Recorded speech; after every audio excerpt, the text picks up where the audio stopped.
Saya ingin sampaikan bahwa saya tidak pernah berencana menjadi gubernur. Saya dicalonkan menjadi gubernur, dan ketika ditugaskan di sana, Allah kirimkan krisis untuk Jakarta. Habis itu ditakdirkan untuk menghadapi krisis kemanusiaan yang semuanya, dan berkat ikhtiar, doa, dan begitu banyak, itu semua bisa terlewati dan menjadi pengalaman yang luar biasa sebagai berkah. Di Jakarta itu sampai seminggu, 2 minggu, sudah seminggu sebelum pilkada, kita masih nomor pokok, sebelum pilkada seminggu. Kan kira-kira kalau seminggu ya jangan meleset-meleset sekali lah gitu ya. Apa terakhir? Begitu pilkada mulai, ternyata angkanya melampaui semua survei. Di putaran kedua, semua bilang kami akan kalah.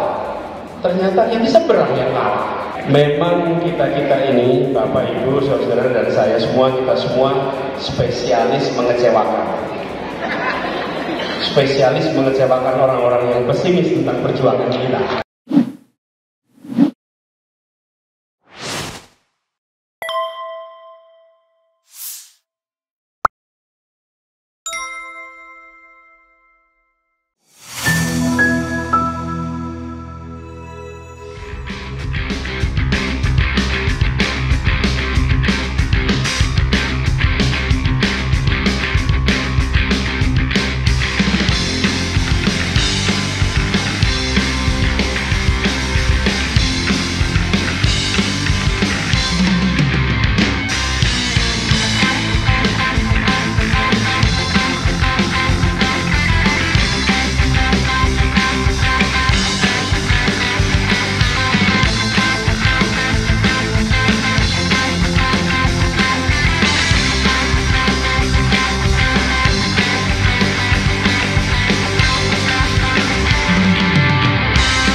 Assalamualaikum warahmatullahi wabarakatuh.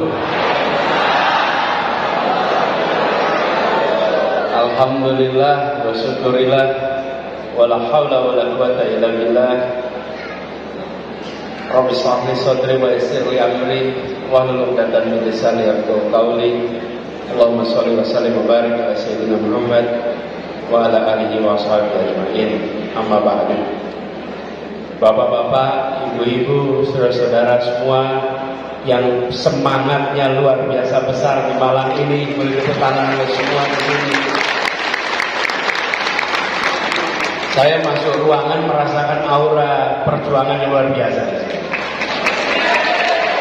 Insya Allah ini akan menyebar ke seluruh wilayah Malang ini. Yang saya hormati, yang saya banggakan, Dr. Gamal, tepuk tangan untuk Dr. Gamal.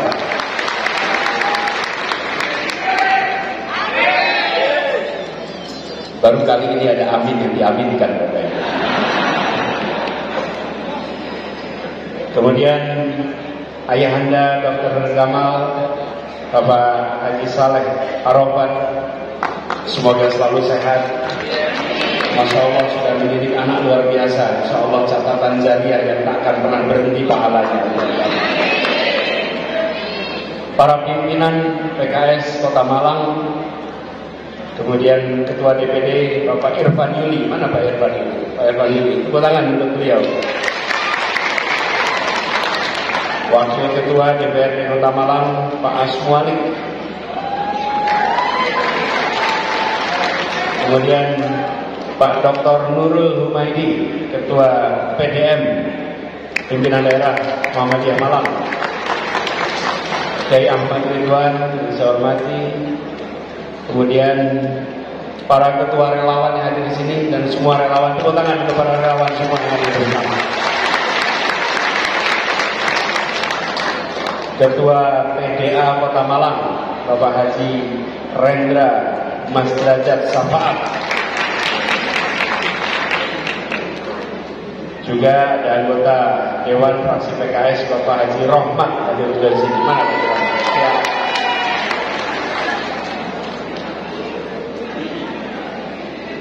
Wah, ini ada ex-manajer Arema di sini. Bapak Ali Rifki, mana Pak Ali? Oh ya, siap. Gak dapat kursi, Pak. Ya. Baik Ibu sekalian, saya senang sekali bisa kembali ke Kota Malang, kota yang sekarang menjadi tempat berkumpulnya putra-putri dari seluruh wilayah Indonesia untuk menuntut ilmu, yang insya Allah kota ini akan terus menjadi wahana untuk mencerdaskan kehidupan bangsa. Bapak Ibu yang saya hormati, tadi Dr. Gamal sudah cerita apa yang dikerjakan. Seringkali Ibu sekalian, kita ingin mencari pribadi-pribadi yang mengabdi untuk Republik ini, untuk memimpin, untuk mendapatkan amanah, dan ditanya, besok mau berbuat apa? Dan ketika seseorang ditanya besok mau berbuat apa, ditanya visinya apa, misinya apa, maka yang bersangkutan bisa mengatakan apa saja, dan yang mendengarkan tidak bisa membantah apa saja yang dikatakan. Karena berbicara tentang masa depan belum terjadi, belum kejadian. Besok akan A, B, C, D, E, F, G. Yang mendengarkan tidak punya dasar untuk membantah, tidak punya dasar untuk menyetujui. Paling cuma mandok-mandok aja. Oke? Tapi kalau bercerita tentang apa yang sudah dikerjakan, maka kita semua bisa menyaksikan validitasnya, dampaknya, dan apa perubahan yang dirasakan di masyarakat. Tadi ketika saya pindah ke sana supaya bisa lihat nih, ketika Dr. Gamal berbicara tentang masa lalunya apa yang sudah dikerjakannya, dia sebenarnya sedang menunjukkan kepada kita cara memandang. Prediktor terbaik atas apa yang akan dikerjakan di masa depan adalah apa yang sudah dikerjakan di masa lalu. Okay? Bila masa lalunya hanya mengurusi diri sendiri, besok di masa depan juga akan mengurusi dirinya sendiri. Okay? Bila di masa lalunya mengurusi orang banyak, maka di masa depan insya Allah akan mengurusi orang banyak. Bila di masa lalunya memberikan manfaat pada sekeliling, insya Allah di masa depannya memberikan manfaat pada sekeliling. Menurut saya ini adalah salah satu cara menyampaikan apa yang akan dikerjakan masa depan dengan cara yang sangat kredibel. Boleh beri tepuk tangan untuk Dr. Gamal. Karena kalau kita bicara tentang yang akan, yang mendengarkan tidak bisa membuktikan. Dan yang mengatakan pun tidak harus bawa bukti. Namanya juga akan. Tapi kalau mengatakan yang sudah, maka ini solid. Dan menurut saya inilah saatnya ketika kita memilih pemimpin, jangan sekedar tanya apa yang akan dikerjakan di masa depan. Pertanyaannya, Anda sudah mengerjakan apa di masa lalu? Betul? Cocok. Jadi disinilah harapan kita, mudah-mudahan nanti kita bisa dorong sama-sama. Amin. Dan Bapak Ibu sekalian saya hormati, kebetulan kita jumpa bersama di sini, dan saya dan Gus Imin sedang dapat amanat. Amanat yang kami terima bukan amanat yang kecil, amanat yang besar.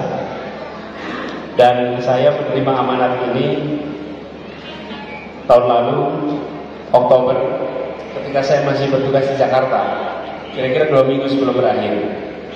Tapi sebelum saya ke sana, saya mau cerita bahwa Kami pun ketika tugas di Jakarta pada waktu itu tidak pernah membayangkan bahwa saya akan dapat amanat mengurusi kota Jakarta. Sebelumnya saya banyak bergerak di bidang pendidikan. Rekam jejak saya bukan sebagai guru, ya saya dosen, tapi bukan sebagai spesialis pendidikan, mengajar sebagai dosen. Bidang saya ekonomi, mengajarnya ekonomi. Kemudian terlibat dalam gerakan Indonesia Mengajar. Kenapa terlibat gerakan Indonesia Mengajar? Karena kami melihat ketika sebuah negara dan sebuah bangsa akan maju, maka investasi terbesar yang harus diberikan adalah di dunia kualitas manusia. Dari mana itu? Kesehatan pendidikan. Kesehatan pendidikan. Karena saya banyak bergeraknya di bidang pendidikan, maka saya dorong gerakan Indonesia Mengajar. Lalu di 2016 saya mendapat tugas jadi calon gubernur. Kita semua sudah tahu ceritanya, pada waktu itu di Jakarta cukup meriah pilkadanya. Malang juga kelihatannya ikut nonton pilkada itu. Betul tidak?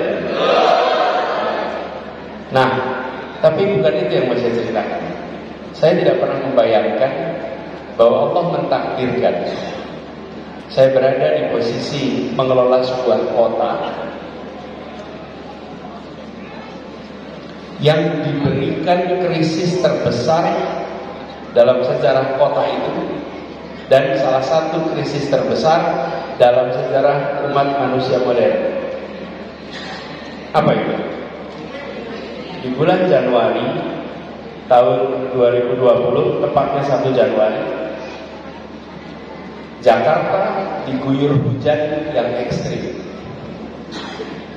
Kemampuan sistem drainase di Jakarta itu menampung hujan dengan kapasitas 50 mm per hari. Kapasitas sistem drainase. Hari itu dalam waktu kurang dari 10 jam hujannya 378 mm. Kapasitasnya 50-24 jam. Dalam 7 jam turun hujan 378 mm. Sampai Bandara Halim Perdana Kusuma yang sangat hijau, yang sangat bersih, yang tidak ada lubang dan tidak ada kotoran di lubang manapun, itu terendam air sampai setengah meter. Bapak bayangkan tempat sebesar itu.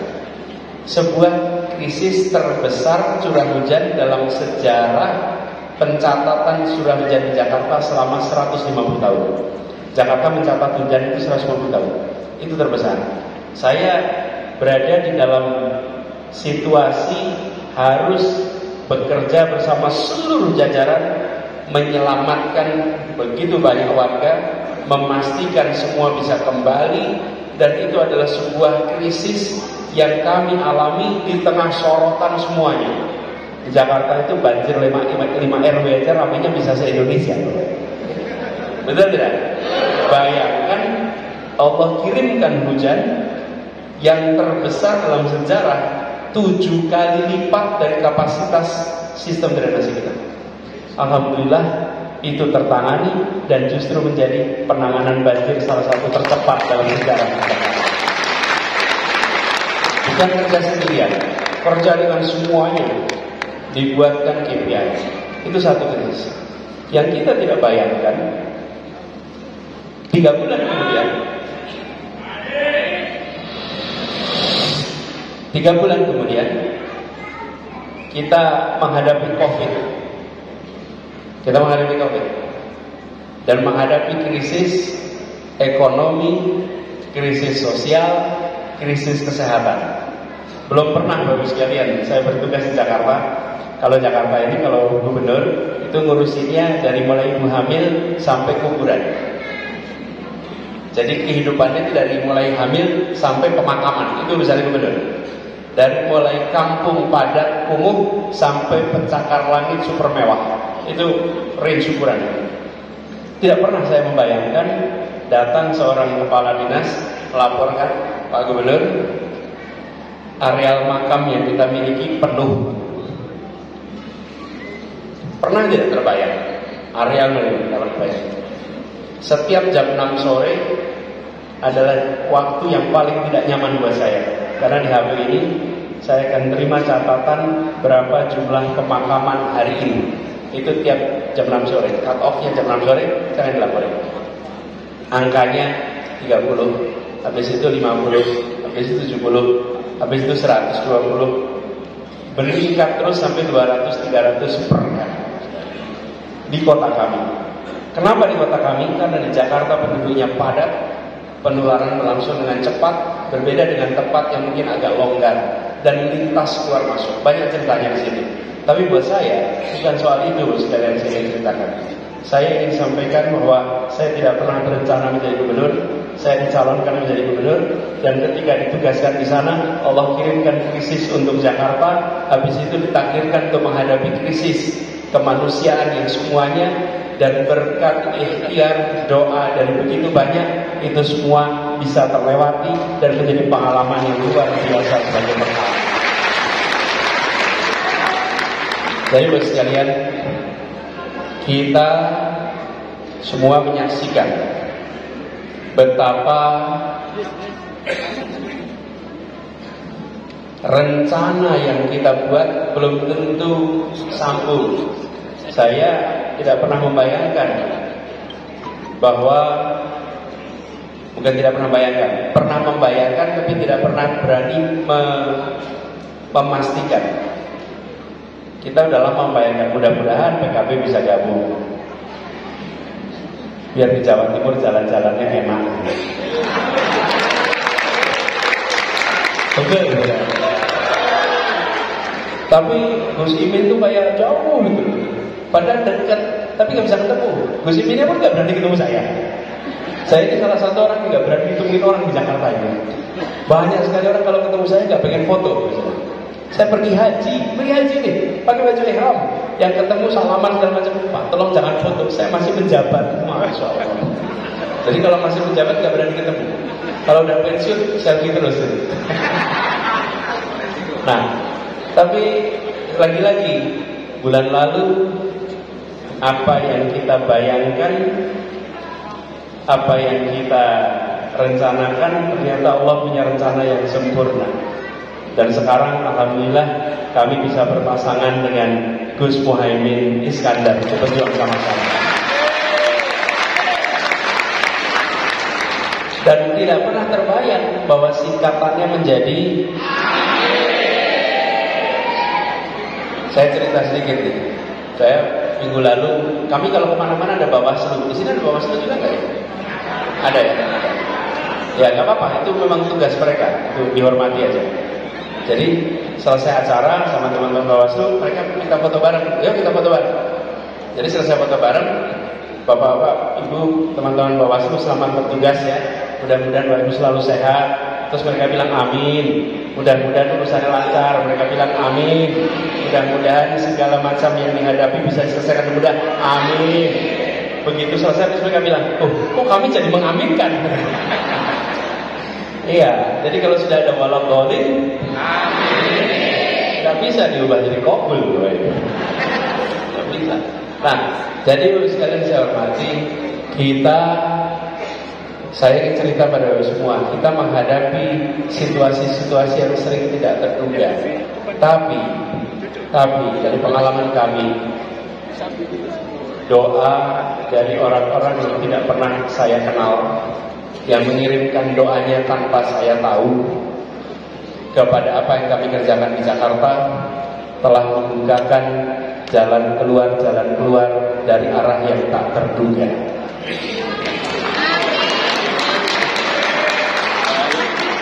Karena itu, kalau sekarang banyak yang bilang surveinya paling akhir, paling bawah, tidak apa-apa. Benar tidak?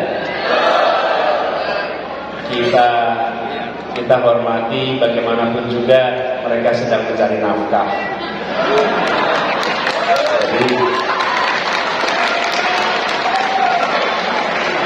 tapi pengalaman kami di Jakarta di Jakarta itu sampai seminggu, 2 minggu, seminggu sebelum pilkada, Kita masih nomor bontok. Masih nomor bontok. Sebelum pilkada seminggu. Kan kira-kira kalau seminggu ya jangan meleset-meleset sekali lah gitu ya. Apa terakhir? Begitu pilkada mulai, ternyata angkanya melampaui semua survei. Di putaran kedua, semua bilang kami akan kalah. Ternyata yang diseberang yang kalah.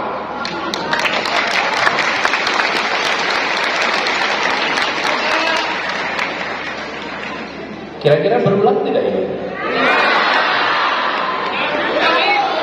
Kira-kira berulang tidak? Berulang tidak? Berulang? Insyaallah. Amin. Memang kita ini, Bapak Ibu, saudara dan saya semua, kita semua spesialis mengecewakan. Spesialis mengecewakan orang-orang yang pesimis tentang perjuangan kita. Jadi mereka yang pesimis kecewa, kok ternyata pesimismenya nggak ketemu dengan kenyataan. Inilah perjuangan yang sedang kita hadapi. Nah, saya berharap kepada semuanya, mari kita jangkau. Bukan hanya yang sudah sepemahaman, jangkau yang berbeda pemahaman. Nanti akan ada yang bilang, hati-hati Pak, itu radikal, itu ekstrim, apa lagi? Apapun, sebut nama saudara. Nah, Bapak Ibu sekalian, tolong jangan dibantah. Kalau dibilang itu anti minoritas, itu radikal, itu ekstrim. Bapak Ibu jawab aja. Kelihatannya iya. Jangan dibantah, diiyakan saja. Kelihatannya memang iya tuh. Dan jamin yang lagi mengatakan pasti mikir, ini pakai kaos Anies kok malah bilang iya. Lalu teruskan satu lagi. Ada contohnya. Contoh radikalnya ada tidak? Contoh intoleransinya tidak? Ada tidak? Contoh diskriminasi ada tidak? Kalau tidak ada, batalkan tuduhan itu. Iya. Jadi jangan dibantah. Kalau dibantah, saling mencari A lawan B. Tapi kalau ditanya, ada contohnya tidak? Begitu ditanya ada contohnya, insya Allah tidak ketemu contohnya. Dan habis itu diajak, dah lain kali jangan menilai pakai hoax. Saya kemana-mana selalu bilang gitu. Saya tidak minta Anda untuk menyukai saya. Saya tidak minta Anda untuk mendukung saya. Saya hanya minta satu, jangan menilai saya menggunakan kabar-kabar hoax. Itu aja. Lalu sekalian, ini adalah sebuah perjuangan yang tidak kecil, besar, tapi insya Allah ini akan bisa terasa ringan. Tadi apa yang dikerjakan oleh Dr. Gamal dan teman-teman para pahlawan demokrasi itu adalah sebuah cara yang sangat efektif untuk mengamankan amanat dari rakyat. Setiap satu suara adalah sebuah kepercayaan. Mencari suara itu penting, mengamankan suara itu juga amat penting. Karena itu tepuk tangan untuk para pahlawan demokrasi. Nah, Bapak sekalian yang kami hormati, saya berharap pada semua untuk galang konsolidasi dengan baik. Relawan ini seragamnya beda-beda, rompinya beda-beda, kaosnya beda-beda. Tapi biarlah latar belakang boleh beda-beda. Tujuan kita satu, sama, untuk dan kita ingin Indonesia yang memberikan kesempatan setara, Bapak Ibu. Tadi pas lagi masuk ke sini, kita desek-desekan mau foto, Bapak Ibu. Saya sering mengalami situasi itu. Desek-desekan, dorong-dorongan. Kadang-kadang kalau dorong-dorongan, lupa kanan kirinya tuh teman yang berangkatnya boncengan. Dorong aja sudah. Pokoknya yang penting dapat cewek. Dorong. Pokoknya udah dorong-dorongan udah lupa ya, kanan kiri. Luar biasa semangatnya. Tapi ini sering salah ambil. Dorong-dorongan keras. Sesudah dorong-dorongan keras nanti ada yang bilang gini, sudah. Pak Anies capek. Saya cek siapa ini. Ini yang tadi udah selfie yang bilang begitu. Yang udah selfie dia bilang. Bangsa ini sering begitu, sudah makmur, sudah cukup, yang lain di bawah aja. Tidak bisa, kita harus berikan kesempatan yang setara kepada semuanya. Betul tidak? Jangan sampai karena udah dapat terus merasa udah cukup. Belum. Pendidikan tinggi ini, saya beri contoh. Pendidikan tinggi itu mahal. Betul, mahal. Ketika saya kuliah, saya bayar 97.000.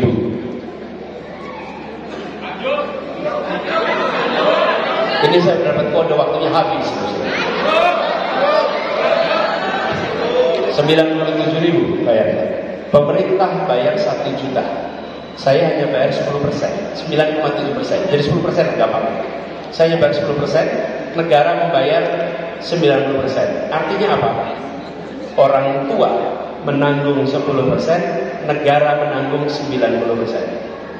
Sekarang tercipta kelas menengah begitu banyak lewat pendidikan tinggi. Lewat pendidikan tinggi, orang menjadi dapat kesempatan kerja lebih baik, penghasilan lebih baik, lebih sejahtera. Pendidikan tinggi adalah eskalator ekonomi, eskalator sosial ekonomi, membawa naik ke atas. Apa yang sekarang kemudian terjadi? Biaya pendidikan tinggi yang mahal, proporsi yang ditanggung oleh keluarga menjadi lebih besar daripada yang ditanggung oleh negara. Itu artinya apa? Ada banyak sekali orang tua yang tidak punya lagi kesempatan yang setara untuk mengirimkan anak-anaknya masuk perguruan tinggi milik negara. Betul ya? Ini yang harus diubah. Ini contoh saja bahwa keadilan yang kita bawa adalah perubahan agar terjadi kesetaraan kesempatan. Kesetaraan kesempatan. Kalau kesetaraan kesempatan itu dibuka, maka kita akan bergerak. Pendidikan itu mahal, tapi kebodohan itu jauh lebih mahal. Ketertinggalan itu jauh lebih mahal. Karena itulah ini harus dipandang sebagai investasi. Bapak Ibu sekalian, saya ingin ngobrol lebih jauh, tapi waktunya sudah habis. InsyaAllah ini perjumpaan bukan perjumpaan yang terakhir. InsyaAllah kita dapat kesempatan untuk ketemu lagi di waktu yang akan datang. Apalagi Malang itu katanya singkatannya mantan paling disayang. Benar ya? Mantan paling disayang. InsyaAllah nanti ada kesempatan sini lagi, kita saling mendoakan. InsyaAllah Bapak Ibu semua dilancarkan semua urusannya, diberikan kesehatan, dan perjuangan kita dimudahkan untuk melampaui keberhasilan. Terima kasih kepada semua yang memilih hadir. Salam untuk keluarga, salam untuk tetangga, salam keluarga semua.